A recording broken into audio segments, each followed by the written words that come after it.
Kia ora team. I thought I'd do a flip class just on the exercise physiology of methods of training, and just to get us up to speed with all the methods that we've covered so far. So the training methods, we're not focusing on six. I've shortened it down to just three that you can focus in terms of strategies to help with your performance and to write about for your journals. So they were circuit training, continuous training, and interval training.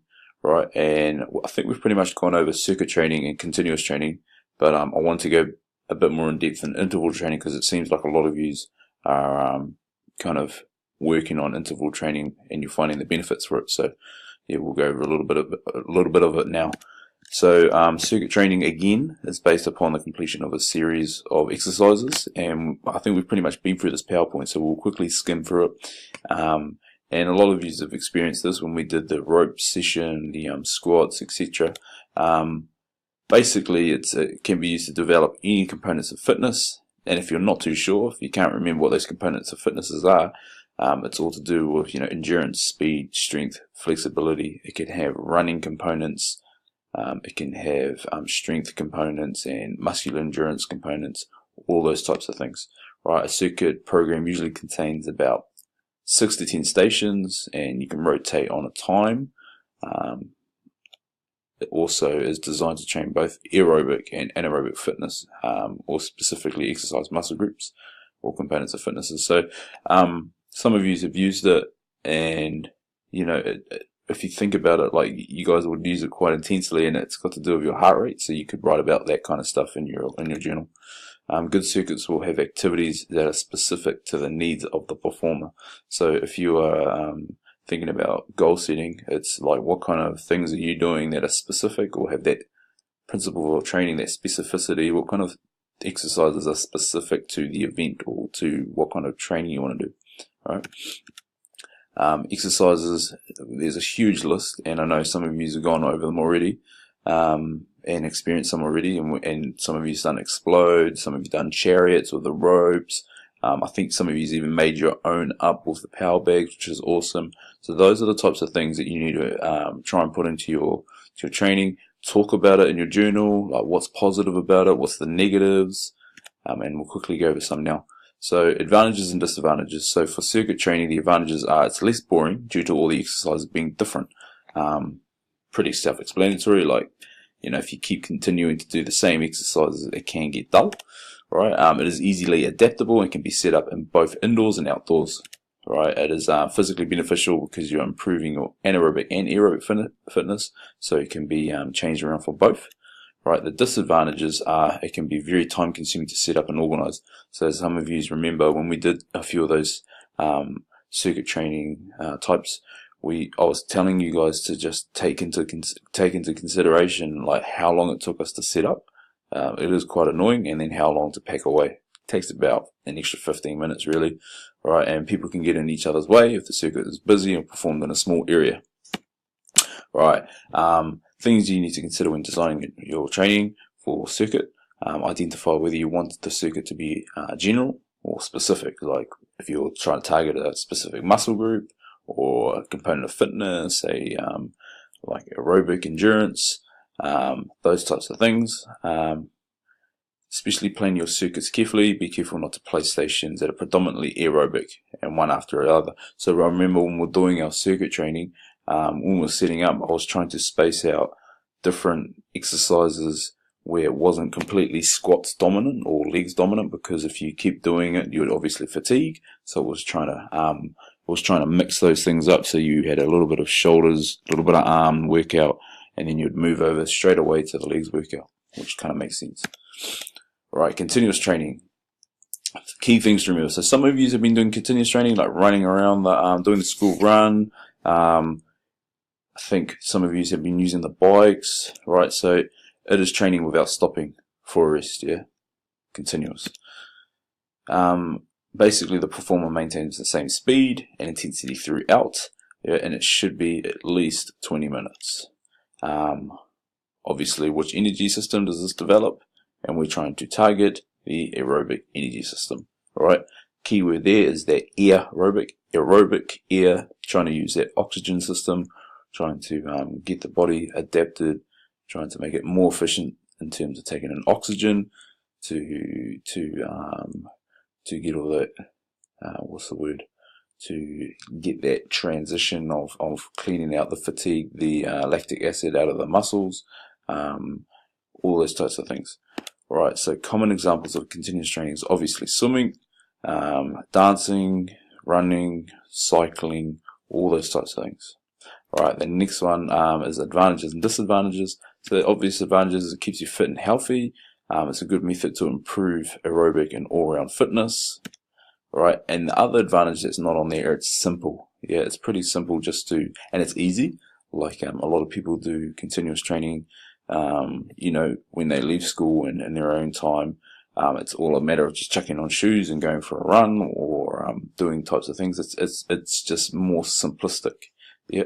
Disadvantages, obviously, if the activity is not high enough to raise your heart rate, for the performer, then the method is ineffective. So you think about when we had our heart rate monitors on, you know, if you were training and you're sort of cruising, and you know, if you didn't have your heart rate monitors on and you were only working at a range of like 100 beats to 110, you know, just cruising, you actually don't get any benefits, and the kind of method becomes ineffective.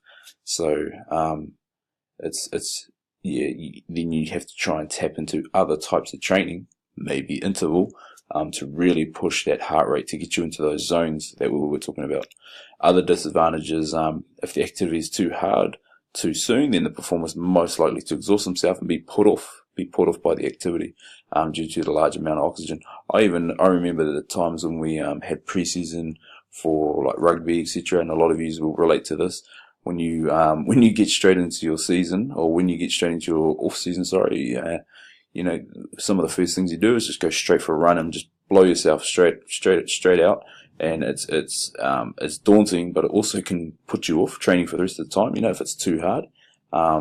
So those types of things are also disadvantages. I know a lot of sports teams now, when they do when they try and plan their pre-seasons, they try and do interval stuff, so it has a bit of variety, I guess, rather than just turning up to training. Okay, boys or girls, let's just go for a run, etc. It becomes a bit stale.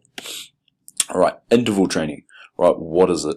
Now this is probably the key method of training that some of you are doing, and we haven't really gone over it, and it's good to go over it now because I need you guys to write about what the benefits are and and maybe challenge what the disadvantages are, etc. Because I was talking to a few of you at one of the practicals, and I was talking to like what the benefits for interval training, and I feel like some of us still aren't well equipped with knowledge to write about interval training.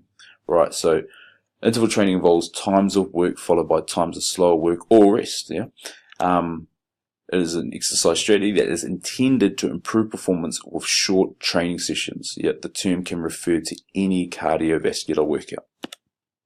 How do we do interval training? Now, some of you have already experienced this over some of the training sessions. You're probably going to experience more. All right, you work at high intensity to push your heart rate to that zone, that heart rate zone, for a short period with an interval of partial recovery before working again. So how we were doing that beep test today, we were trying to work as hard as we can, trying to get our heart rate into a zone, and then we have our rest. Yeah, partial recovery, and we try and rest so it, you know, we can actually get into another state where we can push ourselves again. Right? It's good for fat burning, cardiovascular activities. It can also, you know, we can train between that 60 to 80 maximum heart rate zone, right? And the rest intervals should be long enough to allow your heart rate to drop in that 40 to 60% maximum heart rate zone. So we're thinking again from maybe for some of you, maybe from 140, 160 beats per minute. And then we really want to drop right back to like 80 to 120, 80 to 100 beats per minute.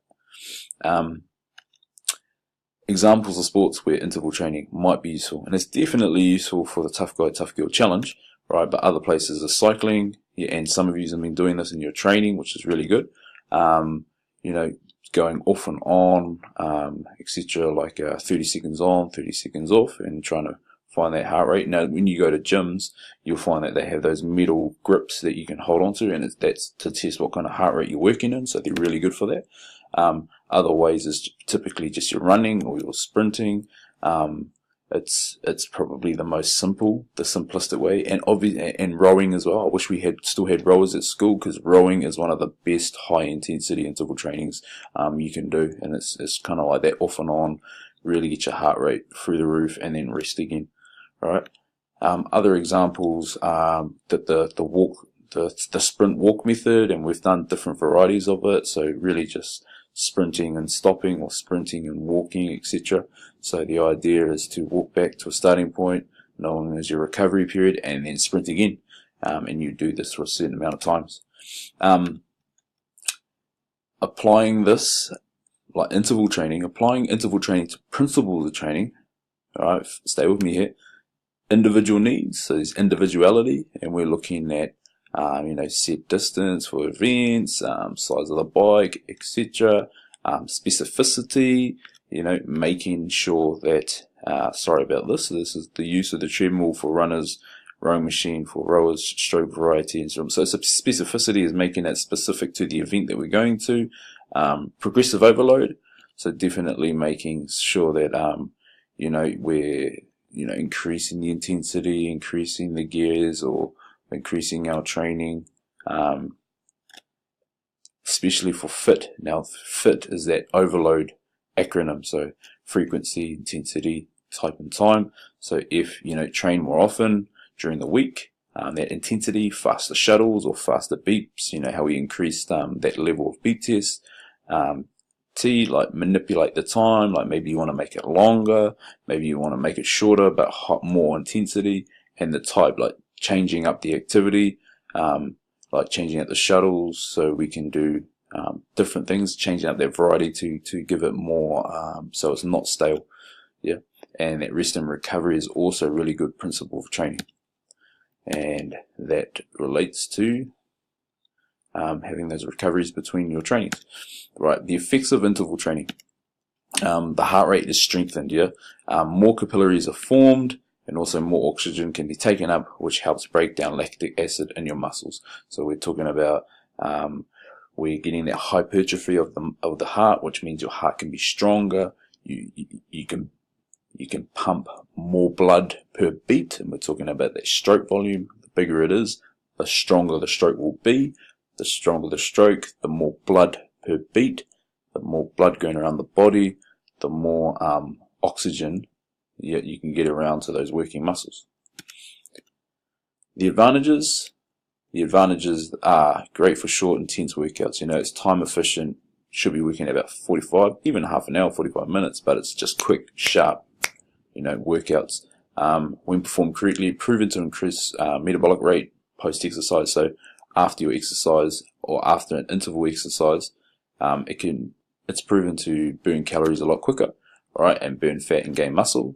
And we're talking today, when you do too much cardiovascular endurance, this one here, you can burn fat, yes, but then you can also burn muscle. But in terms of interval training, you're burning fat and gaining muscle, right? Enhanced power and speed, right? But there are the disadvantages again, right? High bouts of exercise can increase your chances of injuries. So you got to think high intensity. It's really quick, sharp movements. High intensity, and if you're not warmed up correctly, it can increase your chances of injury, right? Because of the great benefits, and there are so many, this type of training can be overused, right? And athletes can overtrain, right? Do it too often during the week, right? And no more than 4 high intensity interval trainings a week.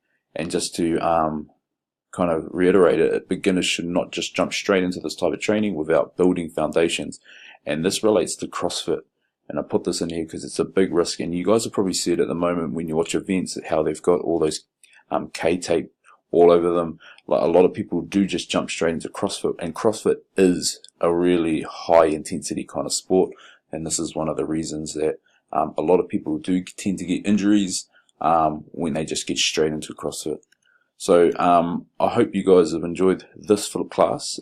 Make sure you have a question ready for me for when you watch this, and we'll talk about it the next day. Kia ora.